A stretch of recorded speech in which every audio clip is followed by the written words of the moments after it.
Hi, I'm Linda Quinlan. I'm Ann Charles. I'm Keith Ghostland, and welcome back, Linda. Thank you. And welcome to All Things LGBTQ. We are taping on Tuesday, May 2nd.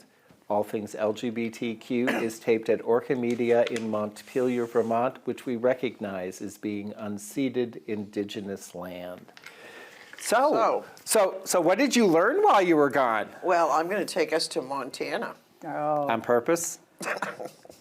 meet me in Montana. And yeah, da, da. Okay. Anyway, the top news, I guess, this week, among others, is Montana State Representative Zoe Zephyr. Yep. And she filed a lawsuit on Monday asking the court to return to the State House floor as Republicans move to punish her for speaking out against legislation that limits health care for trans youth. Zephyr, who is one of Montana's first transgender lawmakers, was censured last week by the House GOP majority and banned from the chamber floor for the remainder of the legislative session. The suit, filed alongside the American Civil Liberties Union, claims the party's actions violate her First Amendment rights and those of her constituents. It requests Zephyr's legislative abilities be restored immediately, as there are just a few weeks left in the legislative session. In response, Senator Representative Carrie Seekins Crow, a Republican, suggested during a floor debate that she would rather risk her daughter dying by suicide than allow her to transition. Seekins Crow did not say that her daughter identified as transgender, but said she was one of those parents who lived with a daughter who was suicidal for 3 years. I was not going to give her emotional manipulation, because she was incapable of making those decisions, and I had to make them for her, Speaker Crow said. She continued, I'm not going to let her tear apart my family, etc. So that was one Republican's response to this.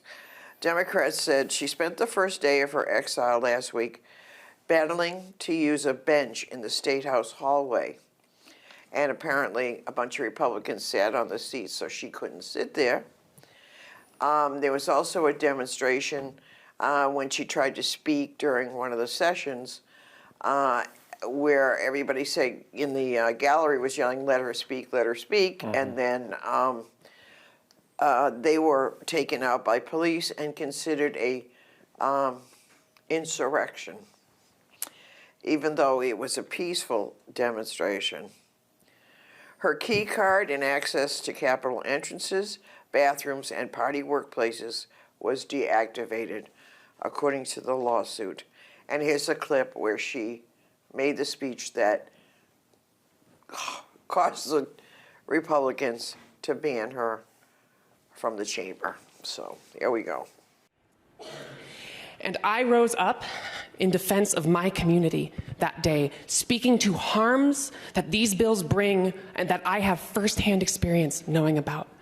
I have had friends who have taken their lives because of these bills. I have fielded calls from families in Montana, including one family whose trans teenager attempted to take her life while watching a hearing on one of the anti-trans bills. And in that hearing, our caucus pleaded with the Republican chair of the Judiciary Committee to not allow certain testimony, to keep decorum. And we were told a lot of people have a lot of opinions on these things. So when I rose up and said, there is blood on your hands, I was not being hyperbolic. I was speaking to the real consequences of the votes that we as legislators take in this body. As the U.S. continues to grapple with gun violence, Colorado has joined several other states in passing gun control. The state's out-Democratic Governor Jared Polis signed for such bills on Friday, 5 months after the massacre at Club Q. The new laws raise the buying age for any gun from 18 to 21, creates a 3-day waiting period between buying a firearm and then getting it, extend the state's red flag laws, and remove certain legislative protections for companies if their guns have defects. So, Montana Governor Greg Gianforte has signed into law a bill banning gender-affirming care for transgender minors. Gianforte, a Republican, signed the legislation on Friday, and it is scheduled to take effect October 1st. He supported the measure over objections from his gay, non-binary son, David Gianforte. That fits. The list of places we're not going to be visiting is growing by the day. Yeah, I guess I don't want you to meet me in Montana. No, please. Netflix has released a trailer for Hannah Gadsby's next comedy special titled Hannah Gadsby. And it's supposed to be premiere globally on May 9th. The queer lesbian comedian promises this will be a feel-good show. Gadsby then assures the audience that it will be a feel-good special as opposed to her last one, I suppose. As a matter of fact, it will be a romantic comedy, as they recently got married to Jenny Shamash, the director of the program. So there you that's go. interesting. I know. I was going to say, traditionally, she takes on those issues that we'd rather sort of just keep to the side and... Yes. Excuse me. Vanessa Vincenzo Barrett, a popular contest creator and TikToker, has passed away suddenly. The TikToker, who had over 70,000 followers, was an active member of the CAN community, a nonprofit promoting HIV testing, healthcare, and STI education. As an advocate for the trans community, much of her content was geared towards the LGBT communities, with advice on how individuals can stay HIV and STI free. 50,000 followers is not half bad, is it? No. It's like the same as the people who watch our show. Okay, Ann, I think we'll move on to you, and I'll get back to these stories later. Okay, I'm suppressing comment about Montana because I think there's a lot of resistance. It's so There is. unconstitutional that it's, but I'd like to start with a moment or two of self-indulgence. I thought you were going to say a prayer. It scared me. No. Linda has given me permission to cover some publishing news, even though it's U.S. I'd like to start with the story that I wasn't able to report on last time, which involves the death of Michael Denneny. He was 80. He was a publishing icon, editor, and author. He died on April 12th. For 35 years, as an editor at Macmillan, St. Martin's Press, and Crown Publishing, Denneny championed LGBTQ writers and stories as one of the first openly gay editors working at major publishing houses. I have a picture before you now of him. He published a broad range of groundbreaking fiction and nonfiction, including And the Band Played On by Randy Shilts, For Colored Girls Who Have Committed Suicide When the Rainbow Is Enough by Ntozake Shange, and Critical Path by Buckminster Fuller, and other defining works by writers J. California Cooper, G. Gordon Liddy, an odd member of this bunch, Susan Frohnberg Schaefer, Edmund White, Holly Woodlawn, and Devine. Denneny was also a founder of and contributing editor at the gay literary magazine Christopher Street, which was instrumental in publishing gay literature from the 1970s through the 1990s. You know it, Keith, huh? Oh, yes. Quite simply, by supporting work by his peers, by creating Stonewall Inn editions at a major publishing house, by developing talent as fiction co-founding editor at Christopher Street magazine, and by publishing Randy Schultz's And the Band Played On, which told the rest of the world what we already knew, that we were dying and our government, spiritual, and even some community leaders did little to nothing before it was too late. He was a hero, said editor Ira Silverberg. I didn't love everyone or book on Michael's list. Stonewall Editions wasn't radical enough for me, but now I see it through a different light and understand fully that without editors, publishers like Michael, regardless of their aesthetics, who take a position as the start of a crisis, who demand that the voices of an underserved and dying community be heard, we are heard too late, if at all. Dennedy was the author of 3 books.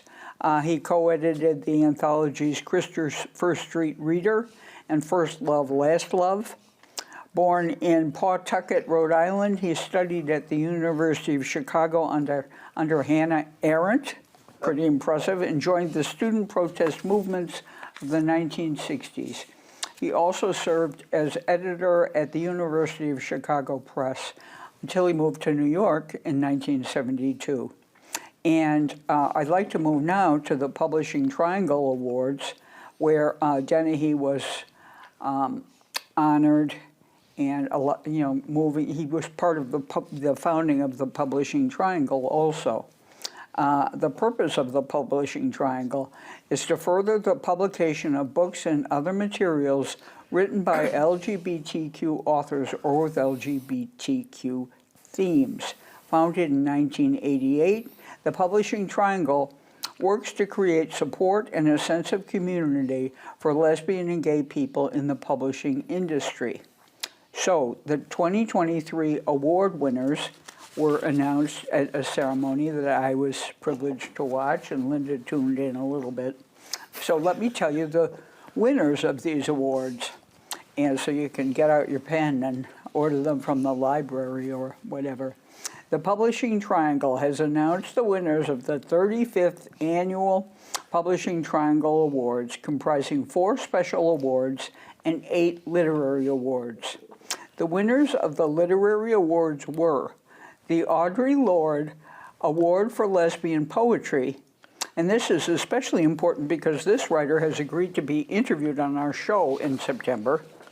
The winner is Her Birth and Later Years, New and Collected Poems, 1971 to 2021 by Irina Klepvich, a fabulous poet and a wonderful, inspiring figure whom we'll talk to. The Tom Gunn Award for Gay Poetry went to Invisible History, the collected poems of Walter Borowski by Philip Clark and Michael Bronsky. And you know Michael Bronsky, of course. He was commended during the presentation. The Publishing Triangle Award for Trans and Gender Variant Literature went to Togetherness by Wo Chan, who is a very interesting poet whom I've had a little interaction with as part of the Lambda Literary Review when Wo was the editor of book reviews. The Joseph Hansen Award for LGBTQ crime writing went to Survivor's Guilt by Robin Giegel. The Randy Schultz Award for Gay Nonfiction went to Boy with the Bullhorn, a memoir in history of ACT UP New York by Ron Goldberg. And we heard him read. They had a couple nights of reading before the awards. What a great reading he gave. The Judy Grahn Award for Lesbian Nonfiction went to Brown Neon by Raquel Gutierrez. The Edmund White Award for Debut Fiction went to Arrabada by Estela Gonzalez. The Pharaoh Grumley Award, named after 2 inspiring novelists who died young of AIDS. Didn't Nobody Give a Shit What Happened to Carlotta. I've got to read this book. Yes. By James Hanahan. I just want it in my bookcase. I know. And he gave in his acceptance speech, he's going to try to make his next title more racy, he said. So now I suppose I have to get to the news. Yes, I think you could do one story now and then.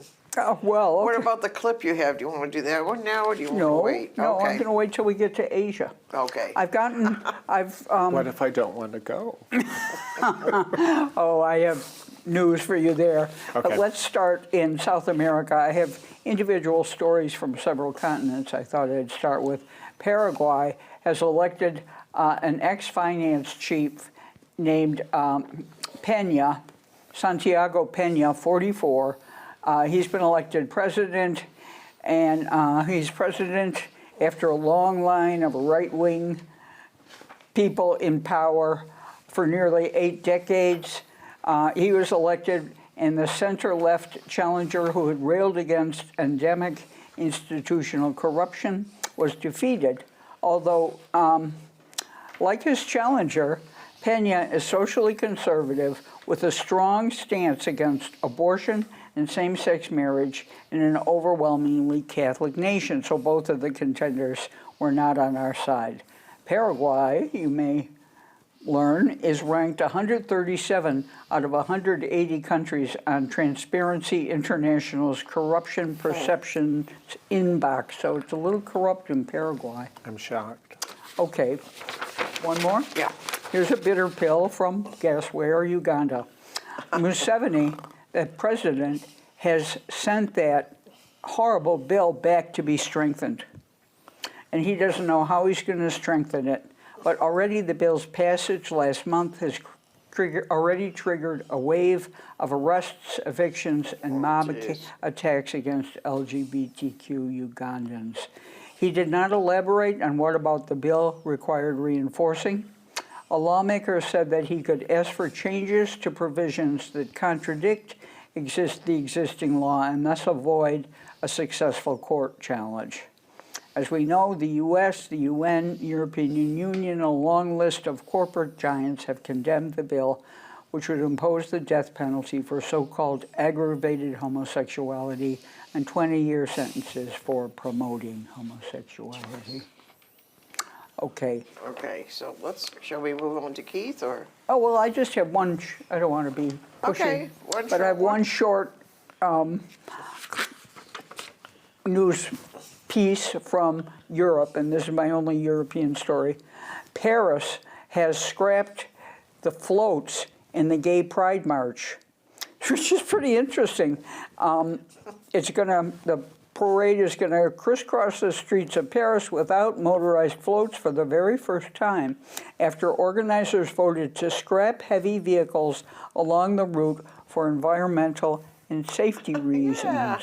Okay. This is a major evolution for the march, according to the organizers. But will people be helped who are? Well, this is the strange Disabled? thing at the end of the story. It says the inter-LGBT, that's the organizers, will still make trucks available to people with reduced mobility. All right. So What they does must that have- mean? You'll go in a truck after the parade? No, they probably just have a truck or a couple of trucks that just carry people who are. No, keep it. I want you to think about Fox Market's little van. When they say truck, it may be a mini, Yeah. and we would consider it more of a golf cart. Yeah. Okay. Well, thank you for all your commentary. I'd like to go on to Asia, but I'll wait. Yes, please. You know you can count on us. So what I was saying to Ann and Linda is Rufus, who thinks that he is the prince among cats, has been obsessed with the upcoming coronation. So we've had debates over kibbles about if there were LGBTQ plus sovereigns. He was shocked to learn this sovereign ascended to the throne in 1632 at the age of 6. They are remembered as one of the most learned rulers of the 17th century. They were fond of books, manuscripts, paintings, and sculptures. They had an interest in religion, philosophy, mathematics, and alchemy. They attracted many scientists to their realm, so it was called the Athens of the North. Their unconventional lifestyle included dressing in a manner that was gender non-conforming. They were noted for being in defiance with their council over their refusal to marry. Their tomb is in St. Peter's Basilica in the Vatican. You tricked us. That's not true. We fell into the... Moi?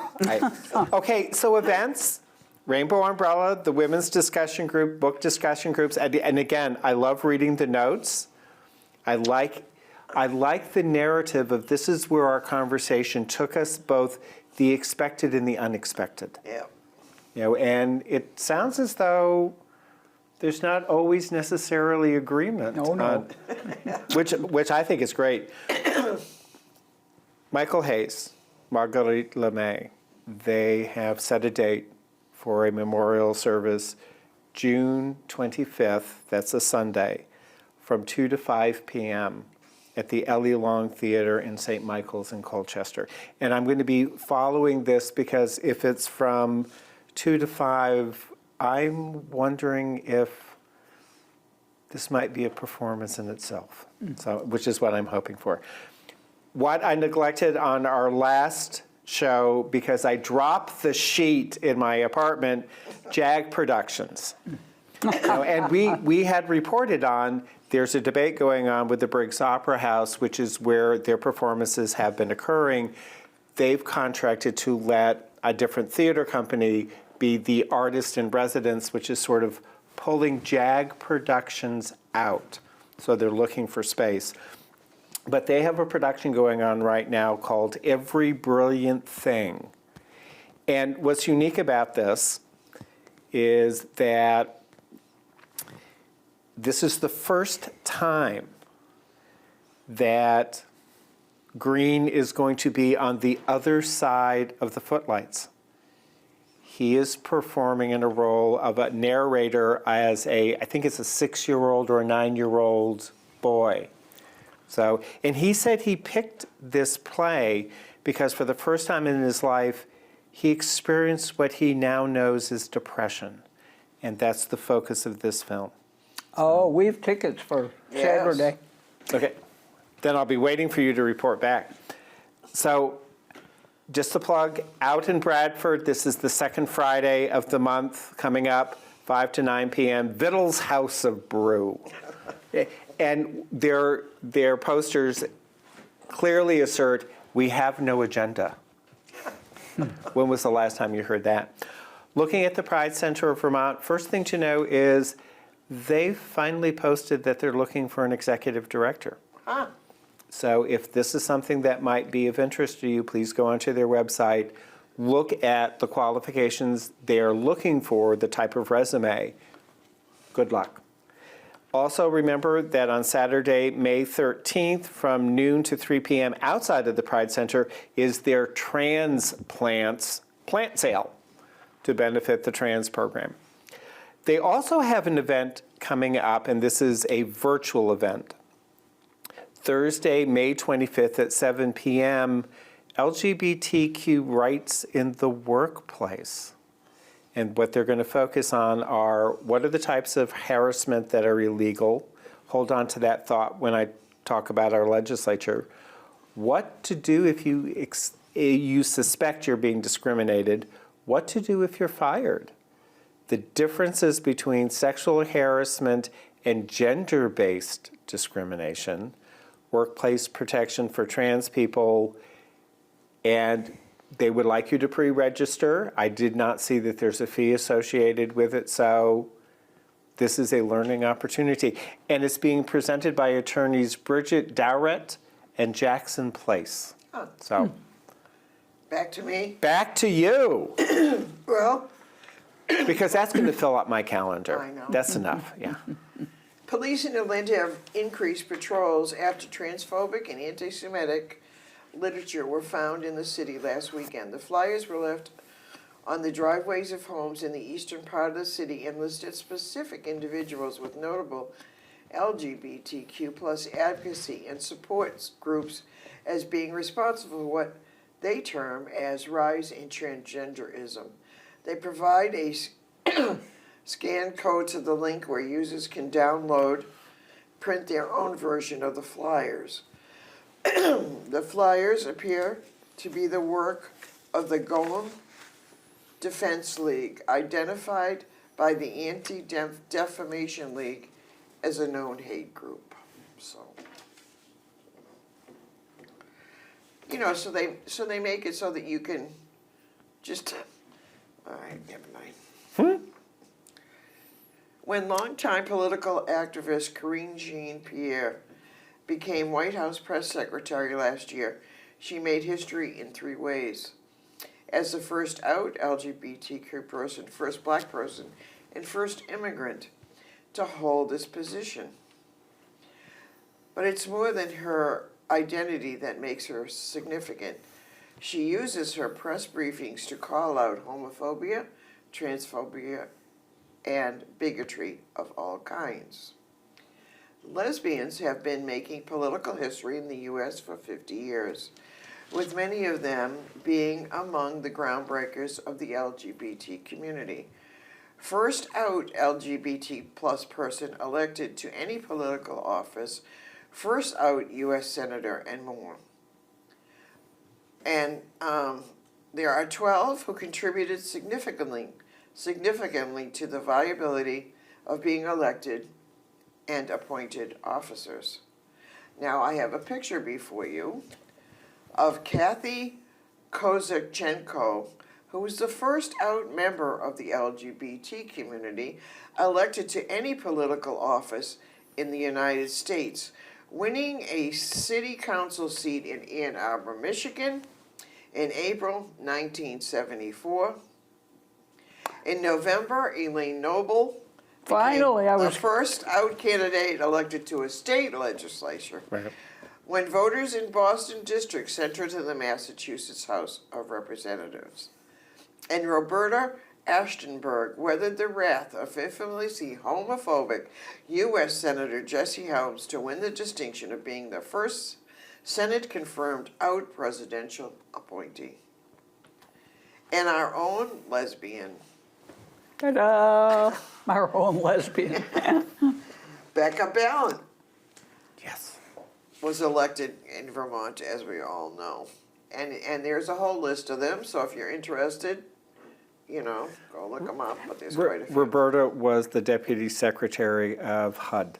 I think Housing and it's Urban Development. Ochtenberg, isn't it? Ochtenberg, yeah. Ostenberg. And the other thing is, Becca was one of the first people to object to the treatment of Zoe Zephyr in Montana. Yep. Yep, I mean, she's really doing a wait. fine job. she's out there. Oh, I anticipate. No. What I have for Becca is brief, but hold Yeah. that thought. And Brittany Griner says she's never leaving the country again unless she's going to the Olympics. So you can't blame her for that. She was at the correspondence dinner where she and her wife were applauded. Now this one is like, I don't. A Texas Department of Agriculture has issued a dress code stating that employees must dress in the manner consistent with their biological gender. Oh, Really? Yes. I'm Scottish. Does that mean I can wear my kilt to work? Okay, so, and then there was a man who was pulling a gun and threatened to kill employees of a historic gay bar in Minnesota, pleaded guilty on gun charges in federal court on Wednesday. So we'll see what happens with that. And last, well, let me see. I'll skip that one. I can do that one later. It's about Republicans in Texas passing bills about religion in schools. I guess they want to put up a 10 Commandments in every school. oh yeah. In Texas, so that's kind of... Okay, and for my last story, I have a really interesting one with... there was a non-binary, I didn't put the speech in because it would have been a really long piece. A non-binary sailor who they said that they went into the service because their grandfather was gay and he served in the military and was really treated horribly. and so they wanted to join. And when Chief Naval Operations Admiral Mike Gilday defended a non-binary officer who recently appeared in a Navy Instagram photo praising the LGBT spoken word held on the USS Gerald R. Ford aircraft carrier.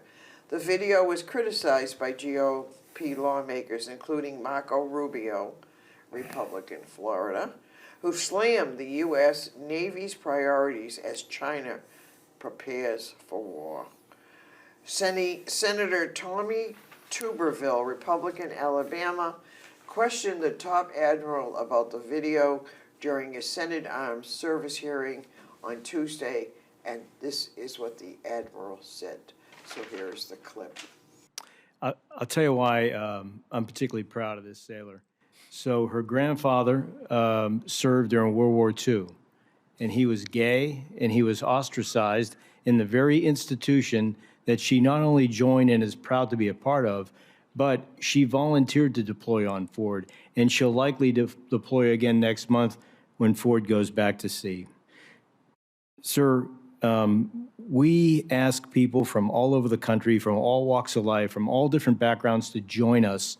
And then it's the job of a commanding officer to build a cohesive warfighting team that is going to follow the law, and the law requires that we be able to conduct prompt, sustained operations at sea.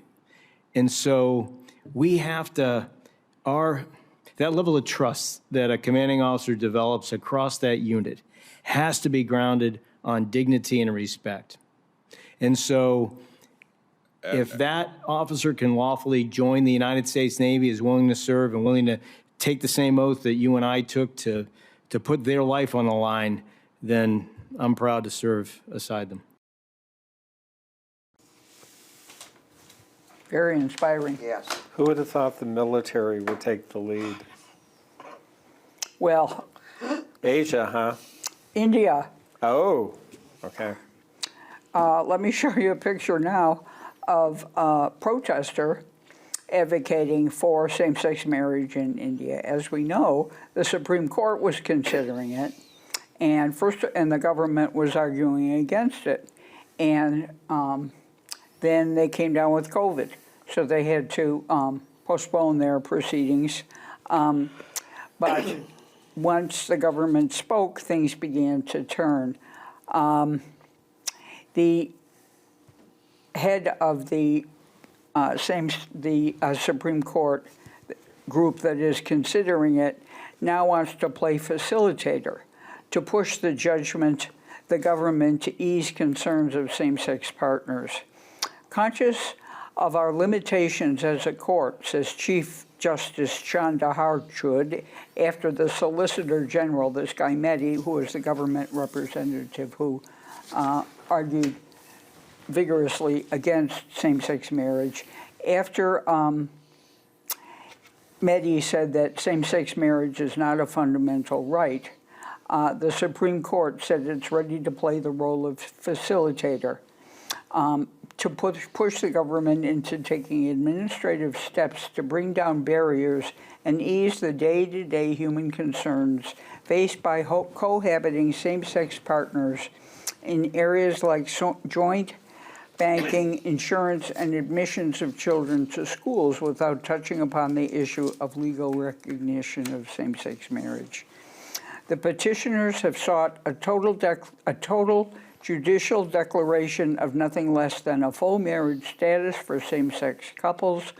However, the court said, we don't want to do an all or broke approach.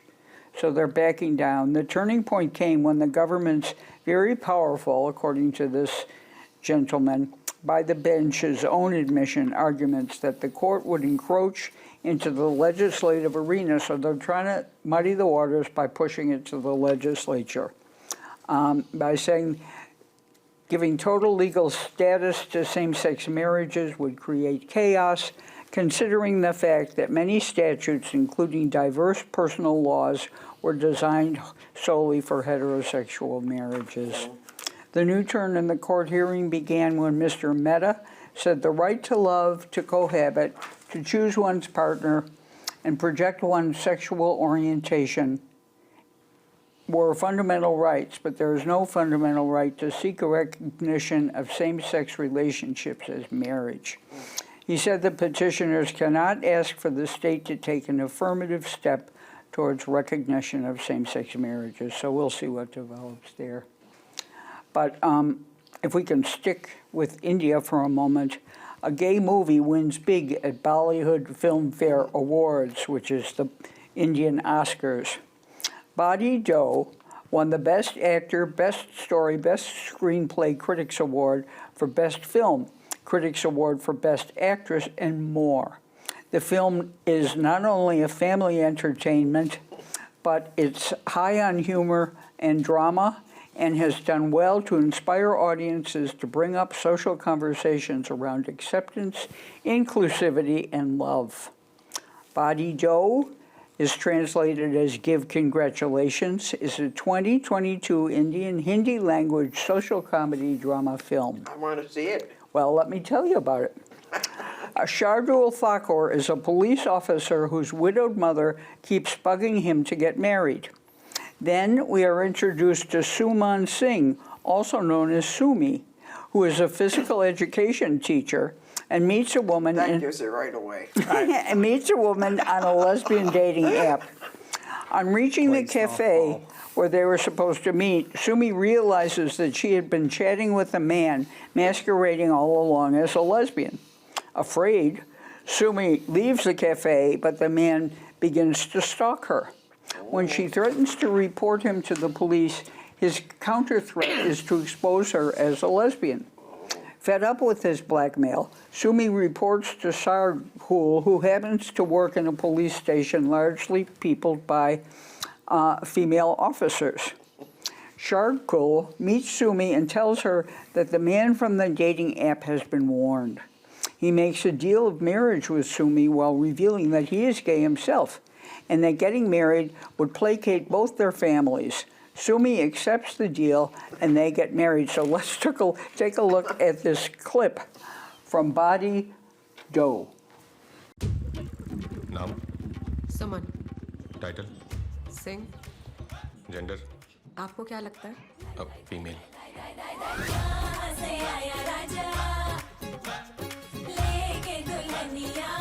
चार साल से जिद पकड़े बैठे हैं, इसी लड़की से शादी करूंगा। अरे नहीं करनी मुझे शादी वादी। 31 की हो गई है, तेरा भविष्य क्या है? गणित की टीचर बन जाती, साइंस पढ़ाती, पीटी टीचर बन गई, उसकी तो ट्यूशन भी नहीं होती है। चोरी चोरी चांद चकोरी का जो भिड़ गया देखो टाका जी। हेलो मैडम, सुनिए तो, आप फीमेल एज 31, हम भी 32 के लग गए, सेम कास्ट। मुझे शादी में इंटरेस्ट ही नहीं है। हमें पता है। क्या पता है?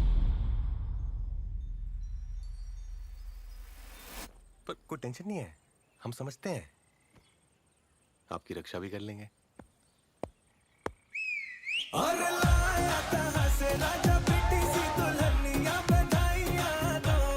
अगर आप और हम आपस में शादी कर लें, हमारे परिवारों की चिक बंद हो जाएगी, फिर हम आराम से रह सकते हैं, लाइक रूममेट्स।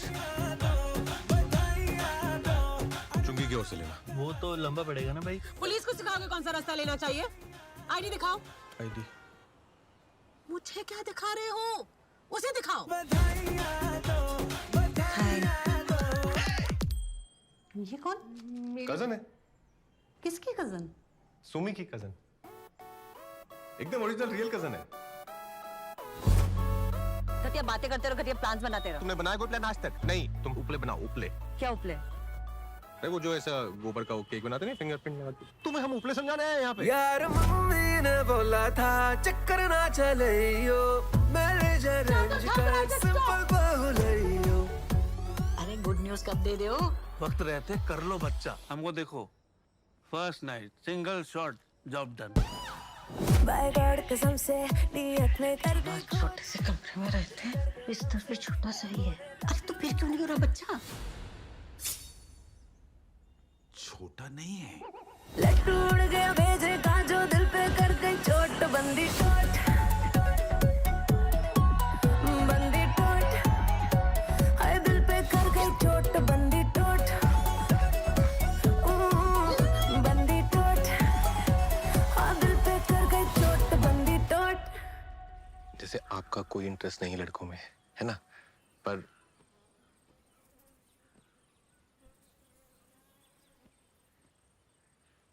क्या? हमारा है।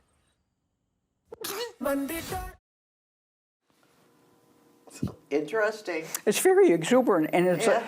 I learned the term, I guess, lavender marriage. Yeah, You've heard it?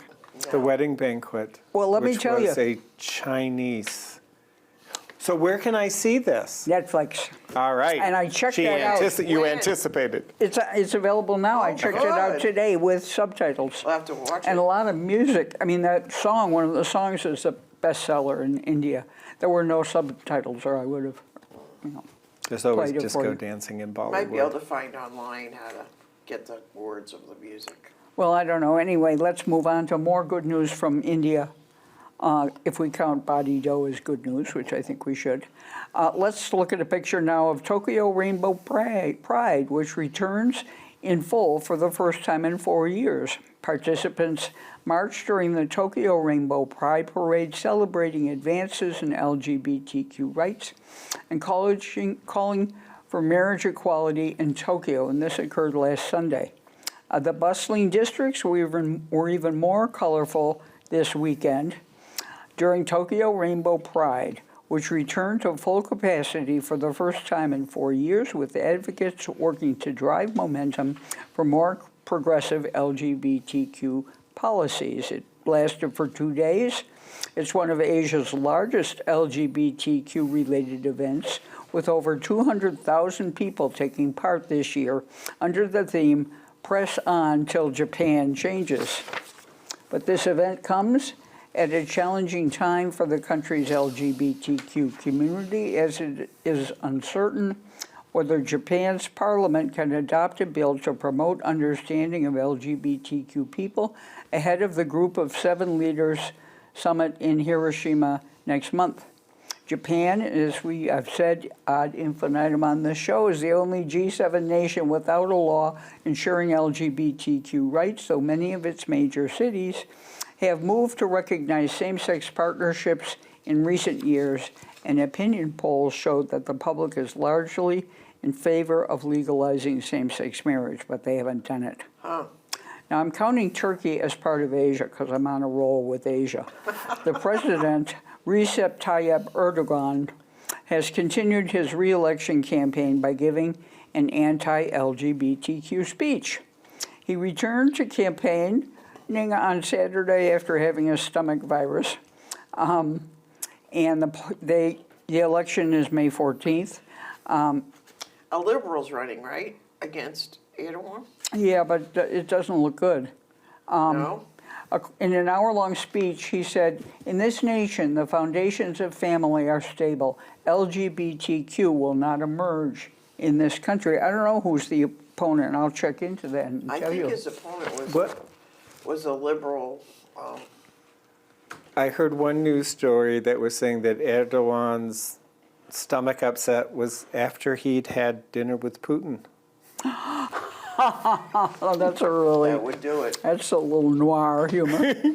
Okay, so he added, "Stand up straight like a man. That is how our families are." He claimed that the People's Alliance, an electoral group that includes the Justice and Development Party, was walking on the path of the Holy Family. His government and supporters have increasingly employed anti-LGBTQ rhetoric in recent years, often citing family values, as was the case on Saturday. And anti-LGBTQ sentiment has been evident in the wider community too, including a major protest in Istanbul, where I always wanted to visit, but now I'm not so sure, which saw thousands of people participate in a march call for government to ban what they call LGBTQ plus propaganda. People carried signs calling for the closure of LGBTQ plus groups, citing protecting the family as a national security issue. In 2021, Erdogan labeled queer youth as vandals while praising young people in his party for not being LGBTQ. Last March, Twitter took the step of flagging tweets by Turkey's interior minister for hateful conduct after he called young protesters LGBTQ plus perverts. He has also previously described LGBTQ rights I take offense. as terrorist propaganda. Holding the office of Turkish president since 2014, the 69-year-old has repeatedly spoken out against LGBTQ plus people. So Because they were on like a really different path for a while, yeah, you know? And what was that movie we saw that had, remember it was all these sisters and one of them, they escaped yes, that was so from the good. country? That Yes. was a really good Turkish movie. Well, I have a very ironic story to end my Asia Okay. coverage with. Saudi Arabia claims to welcome gay tourists despite bloody history. Saudi Arabia, where homosexuality is punishable by death, now claims. Well, after Montana, we can go from Montana to Saudi Arabia on a vacation. God. Saudi Arabia, where homosexuality is punishable by death, now claims to welcome LGBTQ plus visitors, despite the country's horrific track record on LGBTQ plus rights I don't think I'd take my chances. and treatment of queer residents, especially when I tell you what they've been doing. The kingdom's tourist website has updated its official advice to LGBTQ plus travelers yesterday.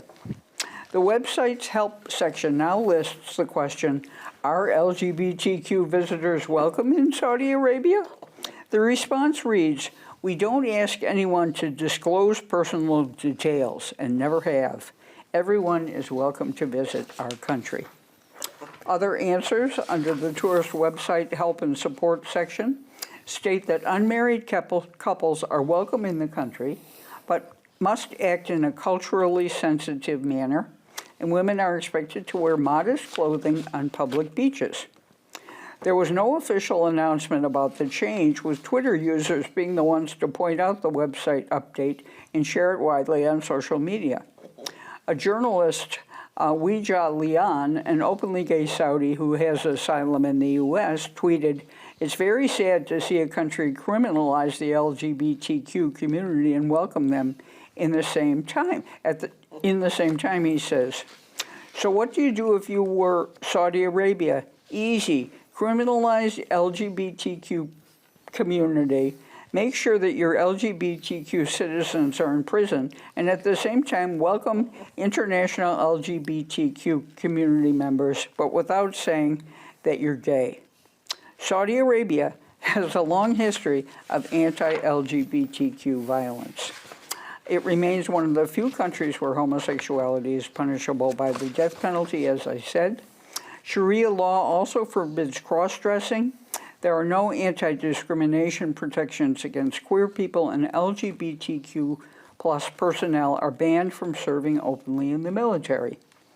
LGBTQ activists and public figures have faced persecution including lashings and imprisonment for offending public morality by being LGBTQ plus publicly, such as in TikTok videos. And this is really horrible. In 2019, 5 men were executed after admitting they had sex with other men. A year later, a blogger was put in prison and then deported for a social media post where he issued support for gay people. People seeking to escape the restrictive laws in Saudi Arabia have fared no better. In March, Eden Knight, a young trans woman, took her own life after she was forced to return to the Middle Eastern kingdom from the U.S. and made to detransition. 6 months before that, 2 sisters who had sought asylum in Australia on the grounds of religion and sexuality were found dead. In July 2022, Saudi Arabian authorities began seizing rainbow-colored toys and children's clothing for apparently encouraging homosexuality. The colorful toys and clothes, including hair clips, bows, and poppets, were confiscated from shops in the country's capital, Riyadh. The items allegedly contradicted the Islamic faith and public morals, an official of the government said. So let's feel welcome to go to Saudi Arabia. Yeah, really. I think I'll pass. What a world. Well, sometimes it doesn't seem as though it's all that much better here. Becca, with everything that's going on, she is a strong and loud voice on our behalf. And in response to that, those Republicans are putting out little cards and flyers calling her a groomer and accusing her of, election, supporting the election of Joe Biden and just being relentless. And regardless of how strong she is in her own personhood, this is going to take a toll on you. So we need to let her know we stand with her. Yes. So, but a happier topic, the Boston Marathon. Did you watch the Boston Marathon? I did Why, not. no, I did not. University of Vermont medical student Kay Rickendon was the first winner of the non-binary category. And they made the comment of, it was just an overwhelming feeling of accomplishment, being myself, Yeah. being able to represent non-binary runners and finishing the race with the time that I wanted was absolutely amazing. But they were not alone, because in third place was Matthew Powers, who is a faculty member at South Burlington High School. And they said that they had been trying to qualify for the men's division. This year was the first year that non-binary, and it's like, I get to run as myself. Yeah. Third place. Good. Thank you. This was just happening as we were coming together. The executive committee of the Department of State's Attorneys and Sheriffs has made a recommendation that the Franklin County State's Attorney should step down. And apparently they have made multiple requests that the State's Attorney step down because of harassment and discrimination against their employees. Is that an elected office? That's an elected position. And other than voluntarily resigning, the legislature would have to impeach them. And they were cited for discriminatory and derogatory comments about the employees, focusing on national origin, religion, sexual orientation, disability, and body composition. They also were saying that he allegedly touched employees against their wishes. However, the investigation did not substantiate that there was any sexual connotation to it.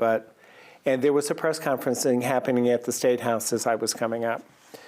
So looking at our legislature, they've done some good stuff.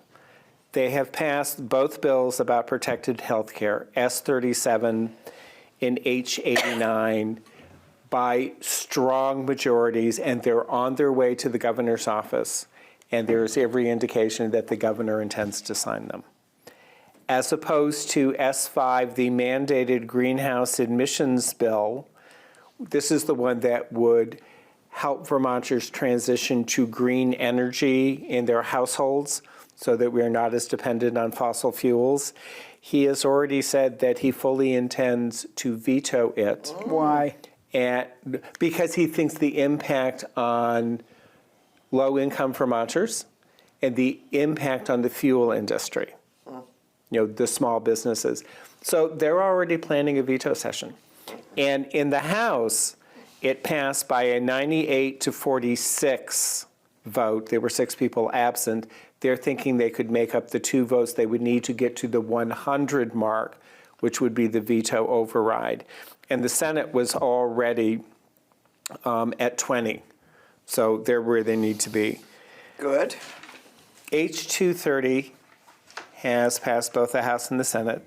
This was the act relating to implementing mechanisms to reduce suicide. This is the bill that has the 72-hour wait, after your background check and you're approved to purchase a firearm. This bill was introduced, and I'm going to choke up, by Representative Elisa Black. And she ran for the legislature because her son went out and purchased a handgun after, just the impulsive mood and committed suicide. and she had worked to try and get the legislature to make change, and they didn't, so she ran for office. This was her. Well, but listening to the debate on the Republican side, there on the Senate side, there was a Republican senator who stood up and said, well, I'm not convinced that passing this bill is going to reduce suicide, and you're infringing on Second Amendment rights. So I have some thoughts about all of we that. have lots of thoughts, and we'll talk about dinner because we're running. The other piece that I really wanted to point out, H-190, which has now been signed by the governor, this amends our death with dignity statutes. that's a great So it removes the non-residency requirement. We are the first state to do that. The other bill I'm going to be watching is 461 and S-103. Both of these bills had the opportunity to put in a provision that changes the definition of harassment, so it no longer need be severe or pervasive to constitute harassment, so that we will finally be able to do something in response to what particularly our youth are encountering. And real briefly, I got an email from Equality Maine saying, we need help. They have, and I was wrong when we were talking earlier, 40 anti-LGBTQ bills introduced into their legislature this year. Last year, it was only 5. And they have a Democratic governor, don't they? They have had openly gay Speaker of the House.